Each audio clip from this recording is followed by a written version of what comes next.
ہماری سوسائٹی میں، ہمارے معاشرے میں بے حیائی، فتنے، فساد جنم لے رہے، طرح طرح کے رنگ کے۔ اس کی ایک وجہ بے پردگی ہے۔ بعض لوگ جو ہے نا وہ کہتے ہیں یار یہ کیا قید کر رہے ہیں آپ عورت کو، کیوں پردے کی بات کر رہے ہیں؟ ارے بھائی ہم نہیں کر رہے، اللہ کا حکم ہے، اس کے حبیب کا حکم ہے، اسلام کا حکم ہے، اور ہمارے لیے اللہ کا فرمان بس ہے، کافی ہے، ہم مسلمان ہیں۔ سورہ احزاب میں ارشاد ہوتا ہے، اے نبی اپنی بیویوں اور اپنی صاحبزادیوں اور مسلمانوں کی عورتوں سے فرما دو کہ اپنی چادر کا ایک حصہ اپنے اوپر ڈالے رکھیں، یعنی جب ضرورتاً گھر سے نکلنا پڑے تو دوپٹے کے علاوہ چادر بھی اوڑھ لیں جس کا ایک حصہ چہرے پر ہو۔ جو عورتیں پردہ کرتی ہیں وہ خود کو شیطان کے شر سے بچنے کا سامان کرتی ہیں۔ جو عورتیں پردہ کرتی ہیں وہ اس بات کو ظاہر کرتی ہیں کہ وہ ایمان والی ہیں، اسلام کے اصولوں پر عمل کرنے والی ہیں اور شرم و حیا والی ہیں۔ پردہ کیا ہے کہ غیر مرد انہیں کسی طرح نہ دیکھ سکے۔ غیر مردوں کی نظریں کیا ہیں؟ پتھر، اور عورت کو صنف نازک کہتے ہیں، تو نازک چیزیں پتھروں سے ٹوٹ جاتی ہیں۔ تو اسلام پاکیزہ مذہب ہے، عورت کی عزت کا محافظ ہے، جبھی تو پردے کا حکم ہوا، وَقَرْنَ فِي بُيُوتِكُنَّ، اور اپنے گھروں میں ٹھہری رہو۔ اگر کوئی بے باک یہ کہتا ہے کہ عورتوں کو پردہ کرانے کی بات کرتے ہو، مردوں کو کون نظریں نیچی رکھیں، عورتوں کو نہ دیکھیں، تو انہیں معلوم ہونا چاہیے اللہ پاک نے عورتوں کو پردہ کرنے کا حکم دیا اور مردوں کو نظریں نیچی رکھنے کا حکم دیا۔ قُل لِّلْمُؤْمِنِينَ يَغُضُّوا مِنْ أَبْصَارِهِمْ، سورہ نور کی آیت نمبر 30۔ مسلمان مردوں کو حکم دو کہ اپنی نگاہیں کچھ نیچے رکھیں۔ عورت اجنبی مرد کے لیے سر سے پاؤں تک چھپانے کی چیز ہے۔ جب عورت گھر سے نکلتی ہے بے پردہ ہو کر، شیطان اس کو گھورتا ہے۔ اللہ کے حبیب صلی اللہ علیہ وآلہ وسلم نے فرمایا، عورت پردے میں رہنے کی چیز ہے، جب وہ باہر نکلتی ہے تو شیطان اسے نگاہ اٹھا کر دیکھتا ہے۔ علماء فرماتے ہیں عورت کے لیے پردہ کیوں لازم ہے؟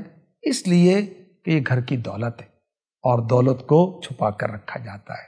عورت گھر میں ایسی ہے جیسے چمن میں پھول، اور پھول کہاں چھلکتا ہے؟ چمن میں، وہیں ہرا بھرا رہتا ہے۔ عورت اپنے باپ دادا بلکہ سارے خاندان کی عزت و آبرو ہے، اور اس کی مثال سفید کپڑے کی سی ہے۔ سفید کپڑے پر معمولی سا دھبا جو ہے دور سے نظر آتا ہے، اور غیروں کی نگاہیں اس کے لیے بدنما داغ ہیں، اس لیے اس کو ان دھبوں سے دور رکھا جاتا ہے۔ معلوم ہے کہ عورت پر یہ جبر نہیں کیا جا رہا کہ اس کو جو پردے کا کہا جا رہا ہے، بلکہ اس کی حفاظت کا سامان کیا جا رہا ہے۔ پردے کے فوائد کیا ہوں گے؟ اللہ رسول کا حکم مانا جائے گا، اطاعت ہوگی اللہ رسول کی۔ پردہ دلوں کی طہارت کا سبب ہے۔ پردہ عفت و پاک دامنی کی نشانی ہے۔ پردہ ایمان کی علامت، پردہ حیا کی علامت، پردہ حیا کی حفاظت کرتا ہے۔ پردہ غیرت کا تقاضا ہے۔ با حیا اور پردہ دار عورت کو اسلامی سوسائٹی میں عزت و وقار کی نظر سے دیکھا جاتا ہے۔ پردہ عورت کو بری نظر سے، فتنوں سے بچاتا ہے، برائی کے راستے کو روکتا ہے۔ عورت کے پردہ کرنے سے معاشرے میں بگاڑ نہیں پیدا ہوتا، معاشرے میں امن و سکون رہتا ہے۔ پردہ عورت کے وقار میں، پریسٹیج میں اضافہ کرتا ہے اور اس کی خوبصورتی کی حفاظت کرتا ہے۔ یاد رکھیے کہ بے پردگی میں اللہ رسول کی نافرمانی، بے پردگی میں ہلاکت، گناہ کبیرہ، بے پردگی میں اللہ کی رحمت سے دوری ہے، اور بے پردگی لعنت کا سبب ہے۔ بے پردگی جہنم میں لے جانے والا کام ہے۔ بے پردگی قیامت والے دن اندھیرے کا باعث ہے۔ بے پردگی نفاق کی علامت ہے۔ بے پردگی برا کام ہے جو اللہ کو پسند نہیں ہے۔ بے پردگی معاشرے میں فحاشی کو عام کرنے کا اور پھیلاؤ کا ذریعہ ہے۔ بے پردگی رسوائی کا باعث ہے۔ بے پردگی شیطانی کام ہے۔ بے پردگی فطرت کے، نیچر کے خلاف ہے۔ بے پردگی میں انسانی تہذیب کی تذلیل ہے۔